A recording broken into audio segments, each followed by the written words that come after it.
So I'm sure people will roll in the next few minutes. So why don't we just let ourselves arrive, land, and just let your attention open up and fill the room that you're in.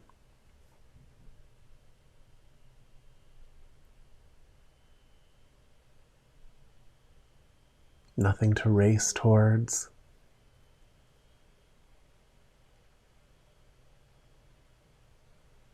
Just step in sync with this exact moment.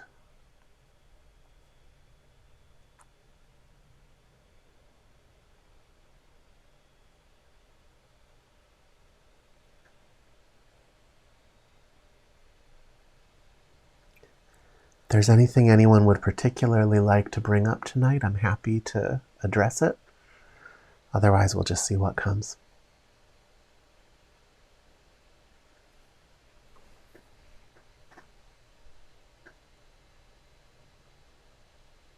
You can either put it in the chat or you can unmute yourself and speak.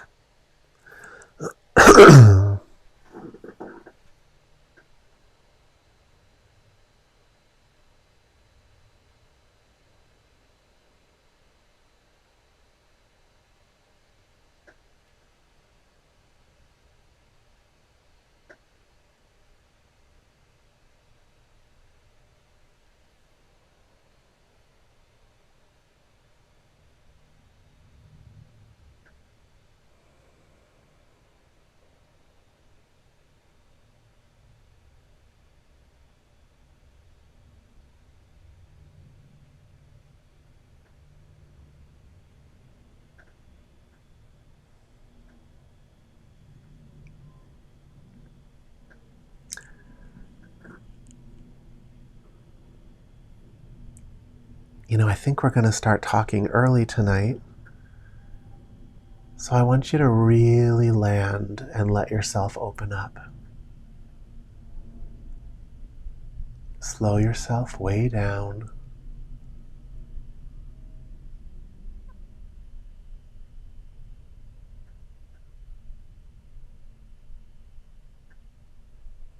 Nothing to push or pull, nothing to grasp.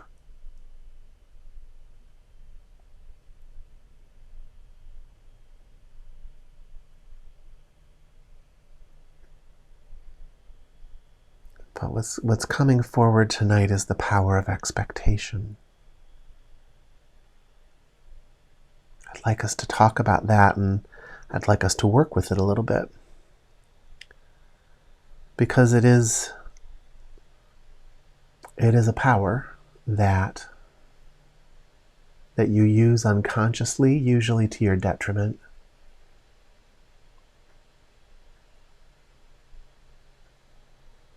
And I'd like us to take some time with it tonight.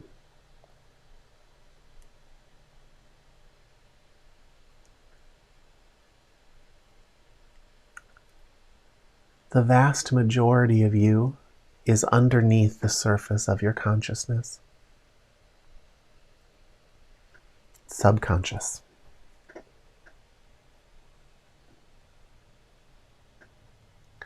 A lifetime of symbolic gestures from the environment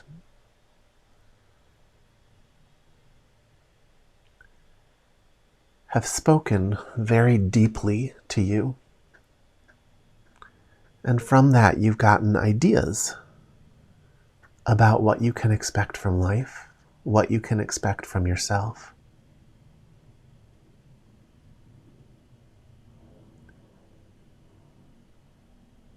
What you can expect from others, what you can expect from your children, what you can expect from a job.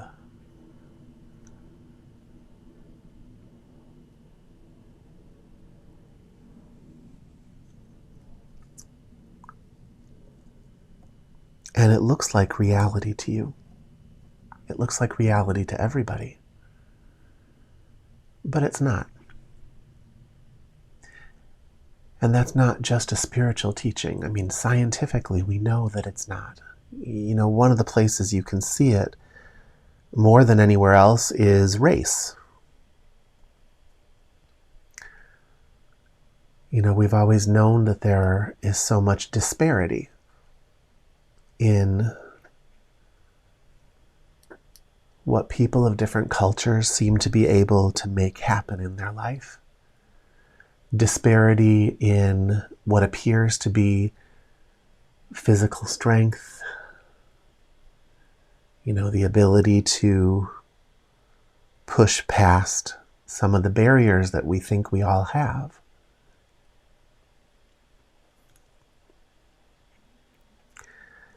You know, so much disparity, especially, 60, 70 years ago, that people started looking for what is the biological difference that accounts for all of that difference, that disparity. Is somebody genetically inferior because they are more prone to chronic illness? We know there are certain cultures certain ethnicities that are more prone to premature birth, more prone to miscarriage.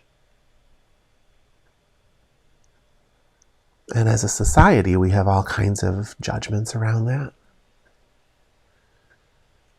And so for a long time, we looked for, what is this difference? What is this difference? We saw visible differences in skin.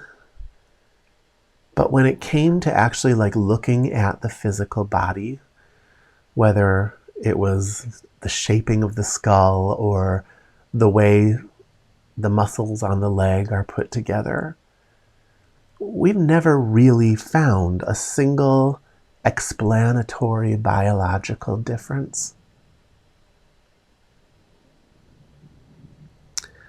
And as time moved on and our science got better, we started, having the ability to look at differences in genetics. And what we found was shocking.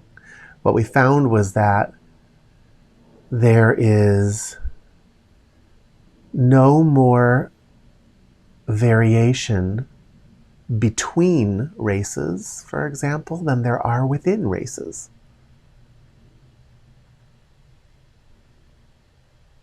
That those differences aren't really there. That the only differences we really see are, really minor things that impact your ability to retain melanin in the skin.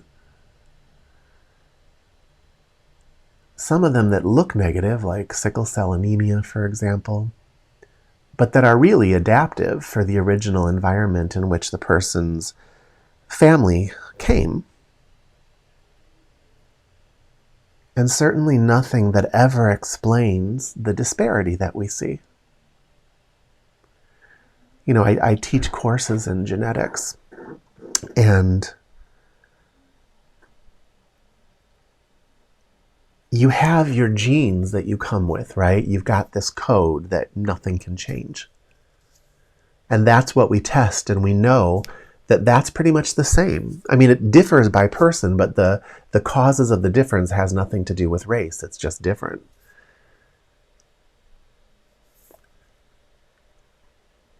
But we also know that your environment, the stress levels that you're exposed to, the belief systems that you have about yourself, the belief systems that you're exposed to from other people, the toxins that you're exposed to, the conditions, whether you are living in a place with polluted air versus clean air. We know that just about everything in your environment impacts what genes are able to express themselves. It's like if your DNA is a piano, not everybody's playing the same song, even if they have the same piano. But it's not differences in the DNA that's causing it. It's the environment in which you find yourself that's causing it. The little assumptions that everybody makes about you based on how different they think you are. So we know this at this point about race. There's a lot we're still nailing down, but it's the science of epigenetics. There's the DNA you have, but then there's how it gets played. We know that people, for example, from Africa, have a lower risk of miscarriage, but then when they come to the United States, for example, suddenly they have the same risk as all other African Americans. Their DNA hasn't changed.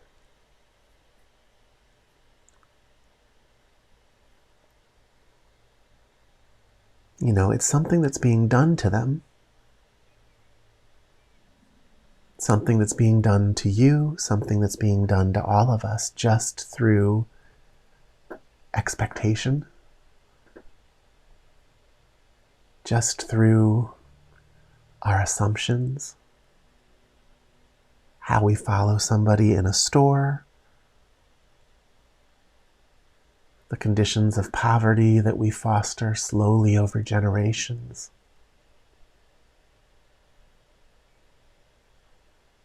It changes how people feel about themselves.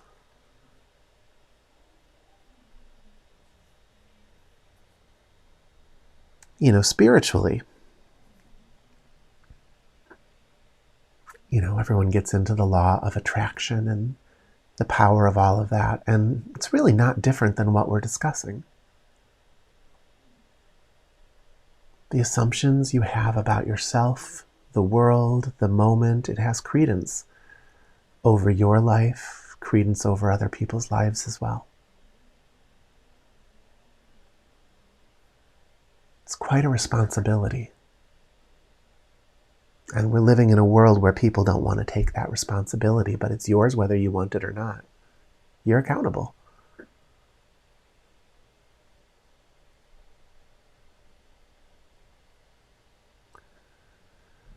The problem is, what do you do about it? When you have placed an expectation on somebody for so long that you aren't even the first one to start it, and that person has internalized it and is living out your expectation, their genetics are falling into suit. Your assumption that someone is inferior has made them inferior.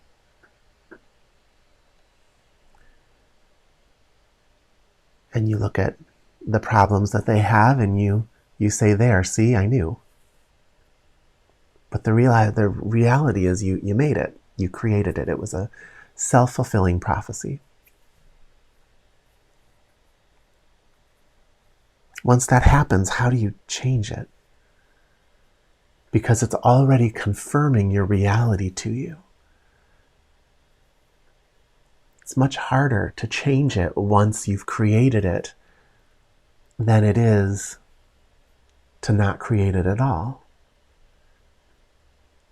We've known this since ancient Greece, right? That's the story of Pandora. Once it's out of the box, how do you get it back in?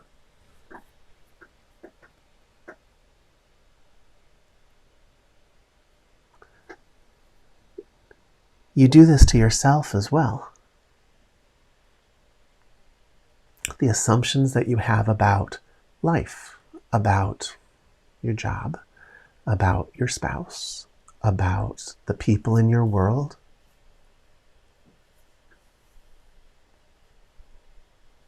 They create these self-fulfilling prophecies.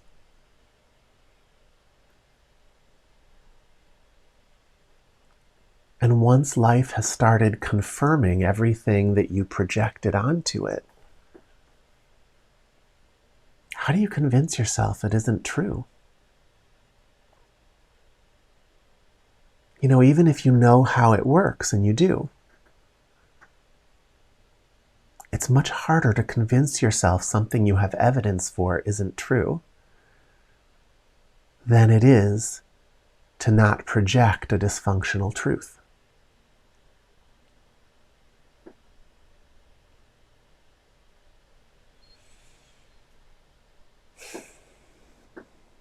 Dealing with this is one of the powers of meditation, especially the way that I teach you meditation. It's the ability to let go of knowledge.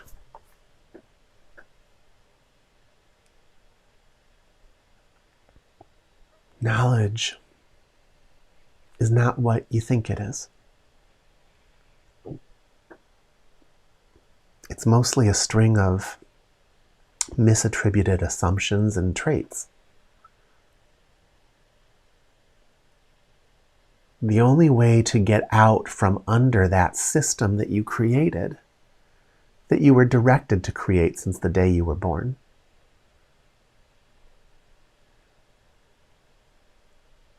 is to forget all of it, all at once. I remember when I first realized this, I used to take a lot of my difficult relationships and I would practice stepping into them but forgetting everything I knew about them. You know, it's not a linear thing. It's an act of power that you participate in the moment, but no different than the act of power a child undergoes when they learn how to raise their arm. Right? How do you raise your arm? You raise your arm.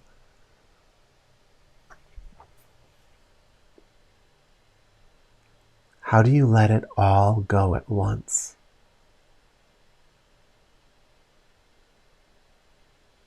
You look it dead in the eyes and you forget everything you know about it.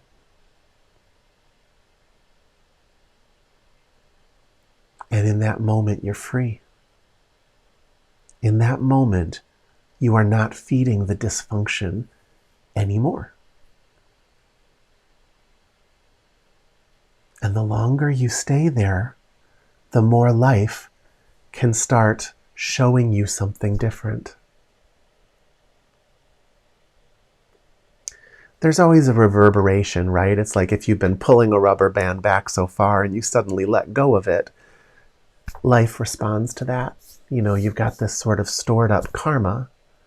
And so you'll probably get whacked once or twice. But if you just let it go, not pretend it's not there, recognize that you are the source and let it go.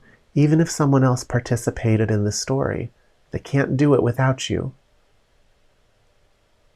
Look right at it and let the structure remain while you remove all meaning from it. With people who have a lot of power over you and power over your feelings, it's incredibly liberating to walk into a room and just be free, even while that person is sitting there staring right at you.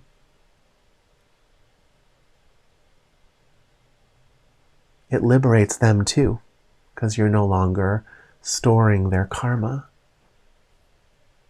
Their life gets better. That's the tricky part. Because there's a part of you that feels like if you let it go, then they're not going to be adequately punished for who they were. But you have to do it anyways. It's not your job to punish them.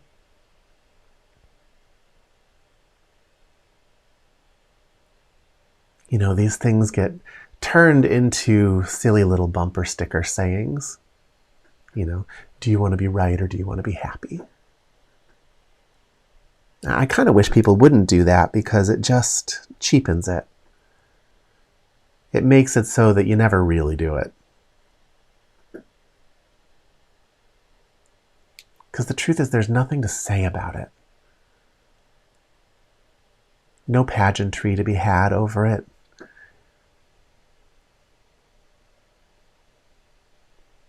You just let it go. You let the person remain, and you let go of every piece of information you've stored about them. You just don't light it up with your attention.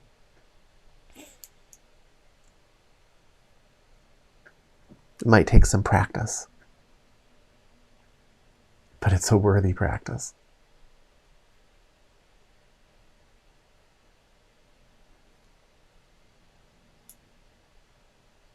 So take a moment and just, what is that for you?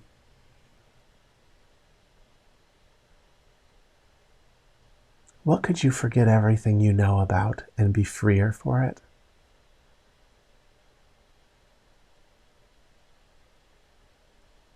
Is it your job? Is it a person at your job? Is it somebody from 6 jobs ago?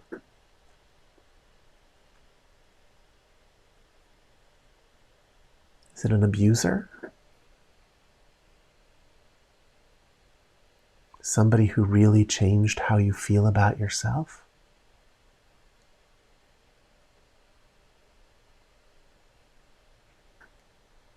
Tonight we're going to go into meditation, but once you found your stability, I want you to step back in to that thing, that system of thoughts that need to be released. And you're not going to make the scene disappear.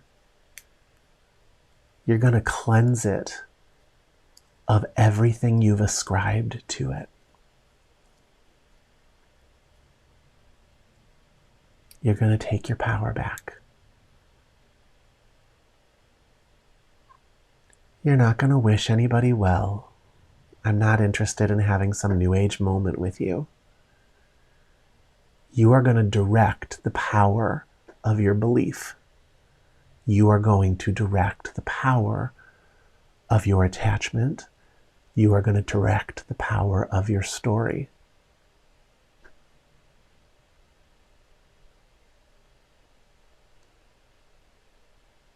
You're going to let it go all at once. How? That's for you to figure out.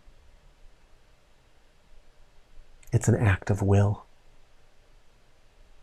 It's an act of willingness.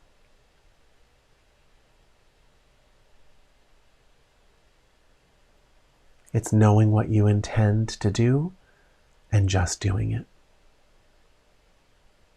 And then you're going to breathe in that space until that scene holds no power over your personal story. Then you're going to switch to something else. Are there any questions about any of that?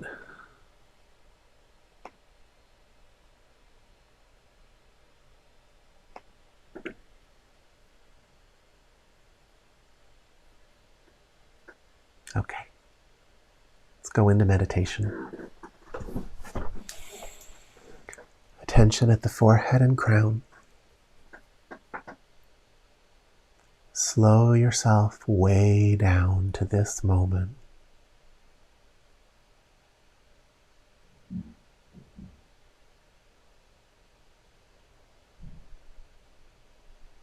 Let your eyes fall to a spot on the floor or the desk in front of you.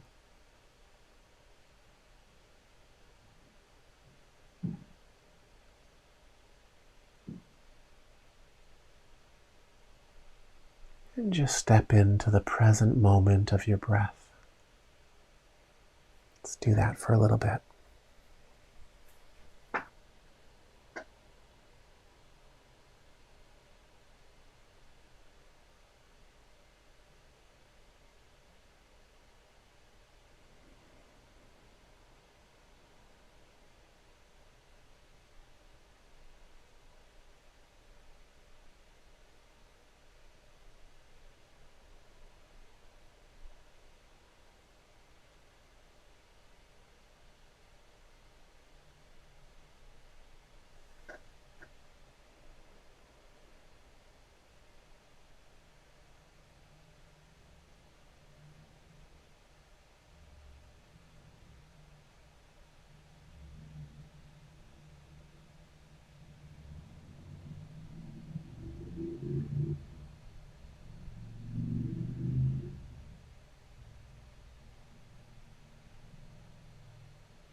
land in this moment.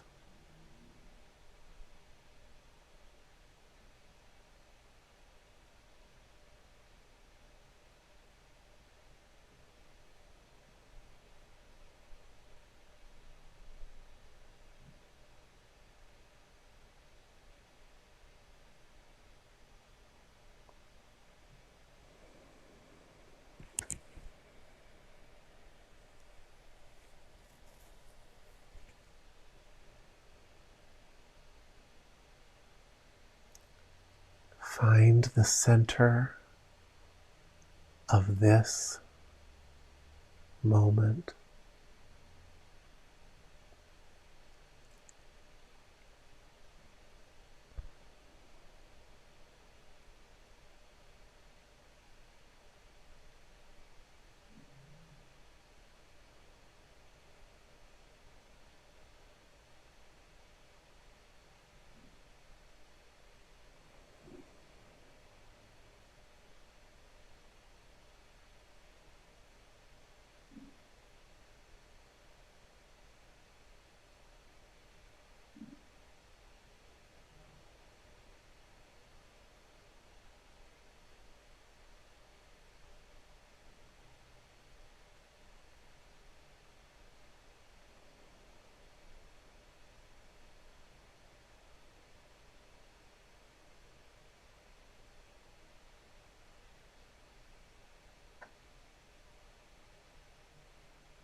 Now take that moment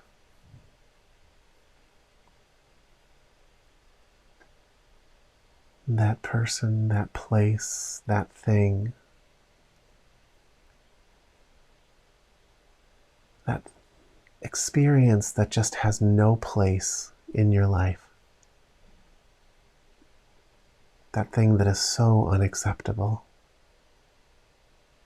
so toxic.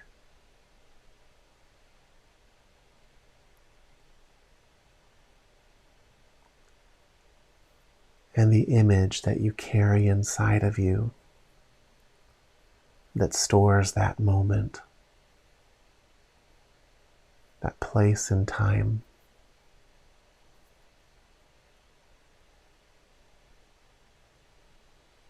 Walk right back into it.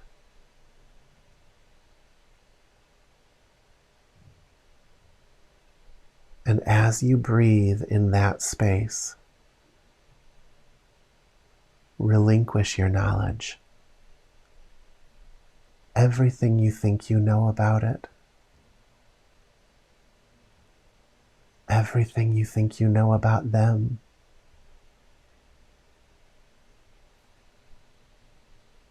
even their name,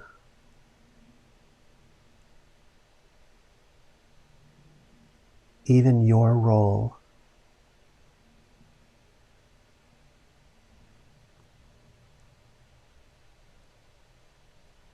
Let the image remain.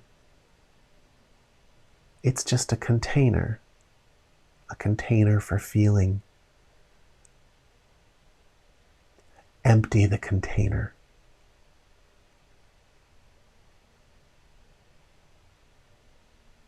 You don't know who they are anyways.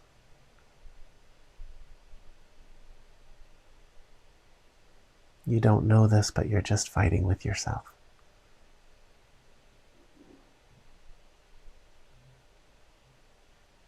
So let it all go.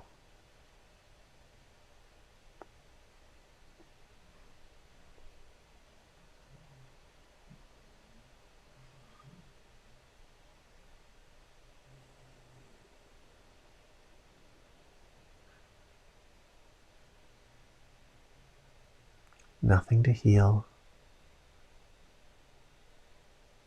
nothing to forgive, no need for kumbayas. Just be done with it. Let it go.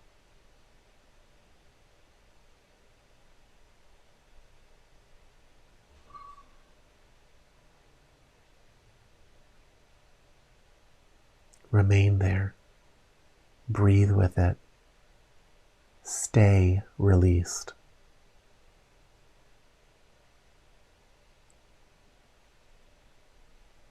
Make released feel natural.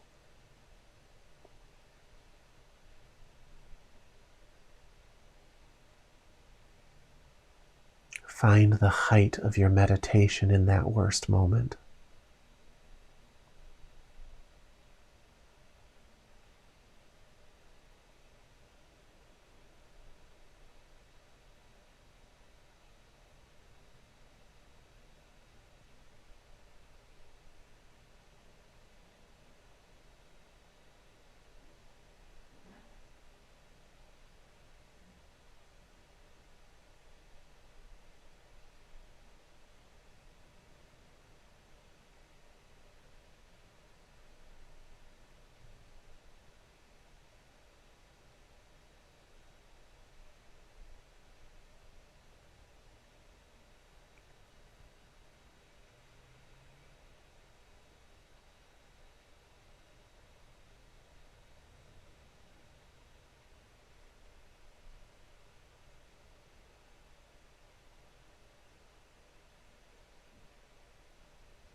There is no how. Let it go.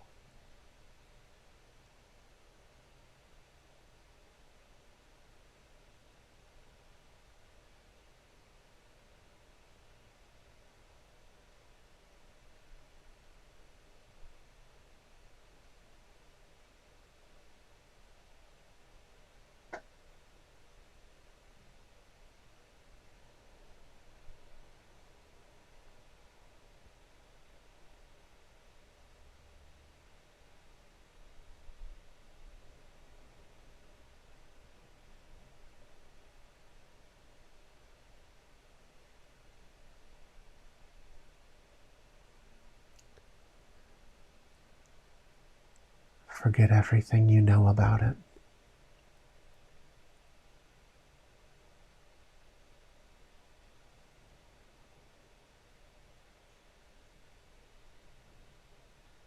The wisdom you gained is in you. Wisdom and knowledge are not the same thing. Release the knowledge. The wisdom remains.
Find another scene.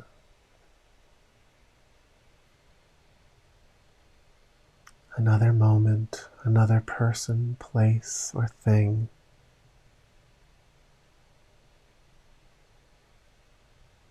Another story that you've invested so much in.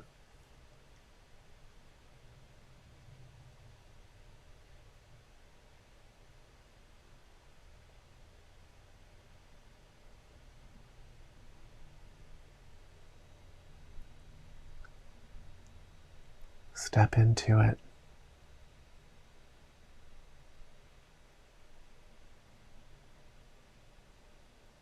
And let go of everything you know about it.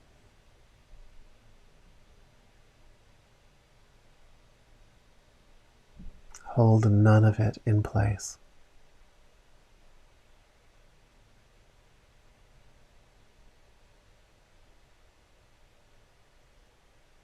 Stand within it in full awareness and breathe freely.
Get so free of it that it could become anything.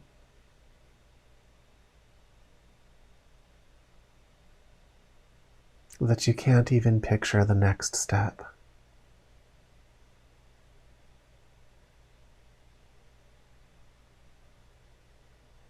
Return it to the unknown.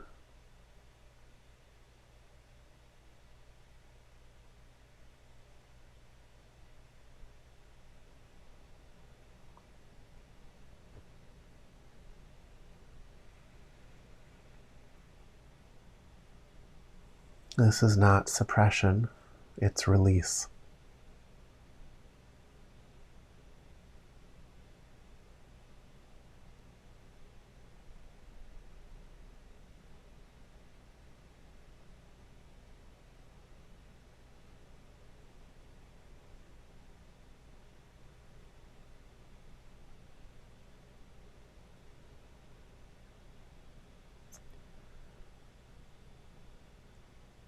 Something happened, but the way you coded it into your nervous system is not the way it happened.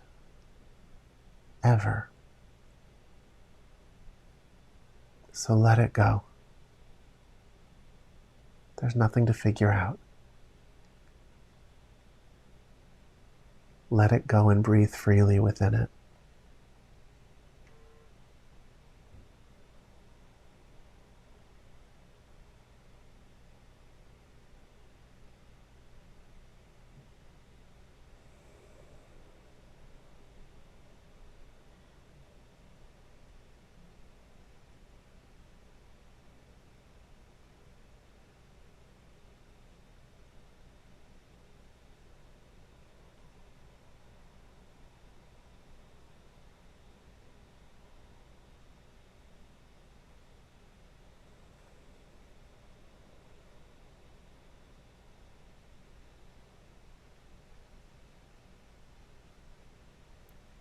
It doesn't mean what you said it meant.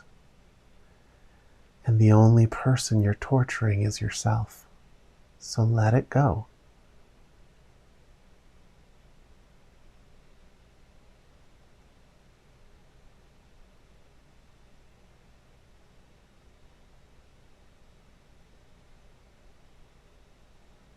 that other person is you.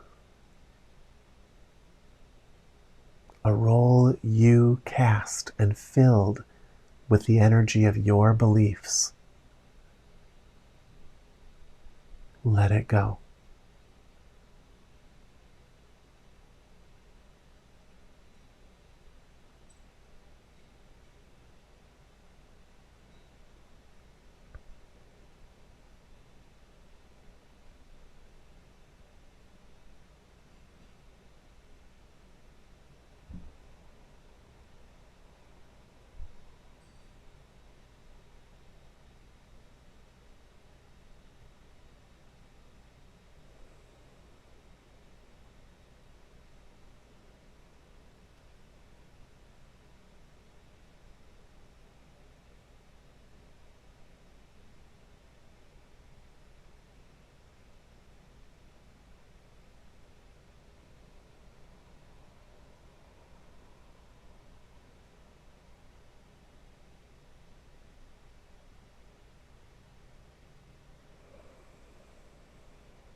Okay, guys, let's talk a little bit before we close up.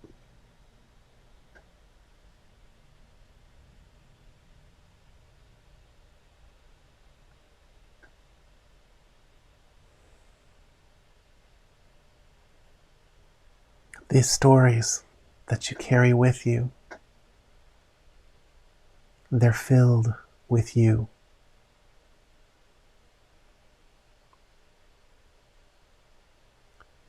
They're your understanding of what occurred in a past moment. You know, just like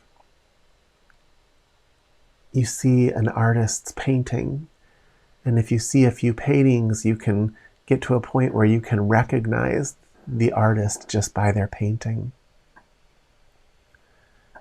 These are your paintings.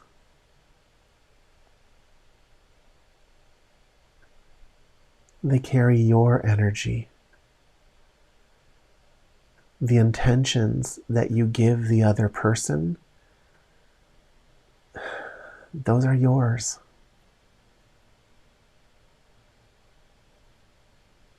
They're a way that you continue punishing yourself, a way that you hold a set point of suffering.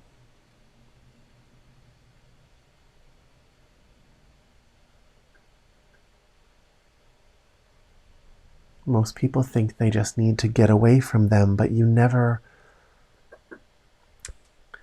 future paintings don't change if you do it that way.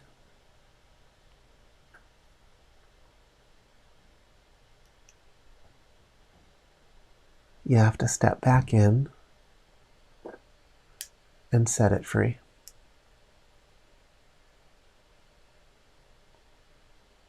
You've seen it over and over in meditation, right? I mean, you've seen those classes where you stare down at the floor and you let go of every expectation of the floor, and the floor actually starts to seem like it's rippling and moving.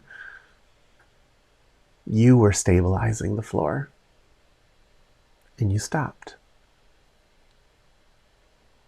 You know, you set the room free, all of your expectations of it and what it can become, and what that does is it gives you a feeling of absolute freedom. Why? Because none of that is outside of you.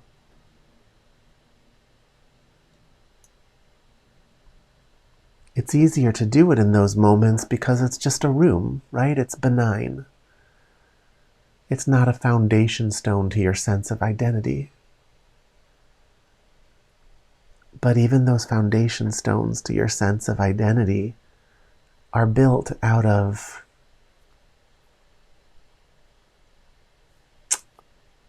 your broken states of consciousness, which is fine. You came here, you had an experience with broken consciousness, now have an experience with something else.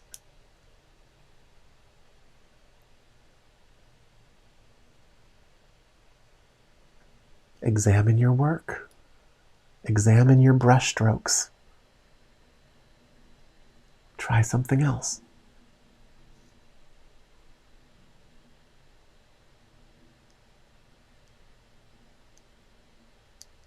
Every good artist goes back to their old work and compares it to their new work. The thing is, with humans, there's not a lot of new work. We tend to do the same 5 things over and over until we die. Unless you attend a class like this, and someone tries to help you open up a new day for yourself.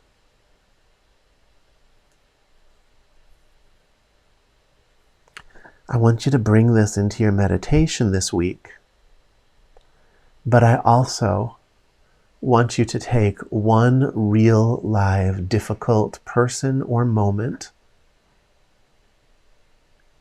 and right in front of them, I want you to let go of everything you think you know about them.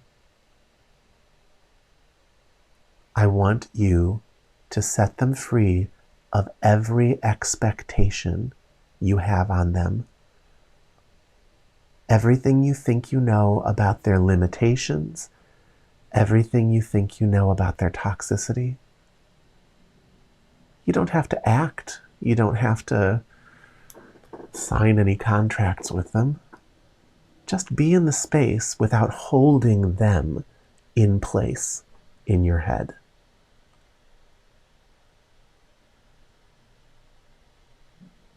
And get a sense of what that feels like. How does it change being around them? In many cases, I think you'll notice that it changes how they respond to you. And if it does, what does that imply regarding your personal responsibility to the world around you?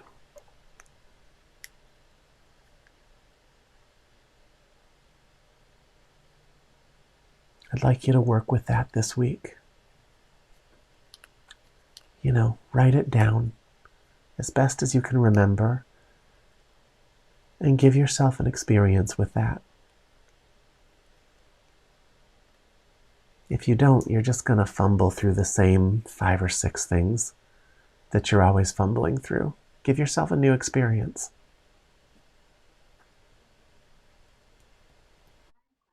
Yeah.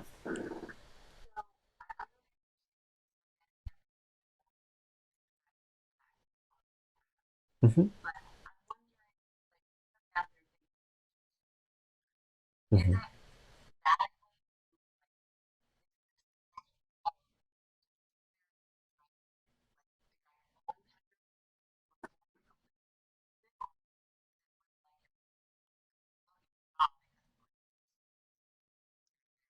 What you're going to find is that the process of releasing it forces you to see the pattern, because it's the part of you that can't let yourself really look at it and own your piece of that that keeps you from being able to let go of it.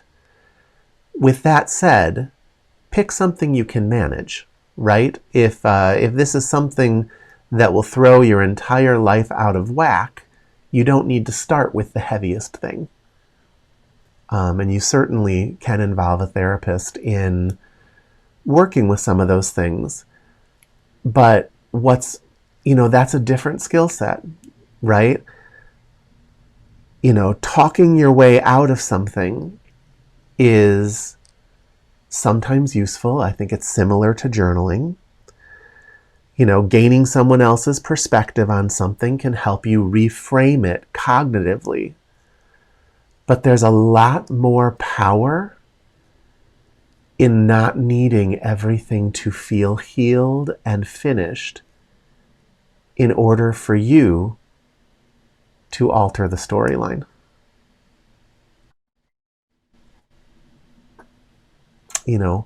One is a psychological teaching, the other is a direct experience of being human teaching. And I'm trying to help you guys kind of see that dynamic because it runs every minute of your lives. And the only way to see it is to break it a little. The only way to see it is to put a little crack in it. And that's what something like this does. But by all means, if something is too big right now, pick something smaller. You don't need to destroy yourself in this process. But some people can take things pretty big, It's just sort of up to you. You're swimming at your own risk that way. Mm-hmm. Anything else, guys?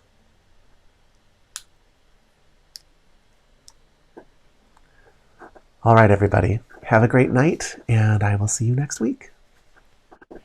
Bye. Thank you.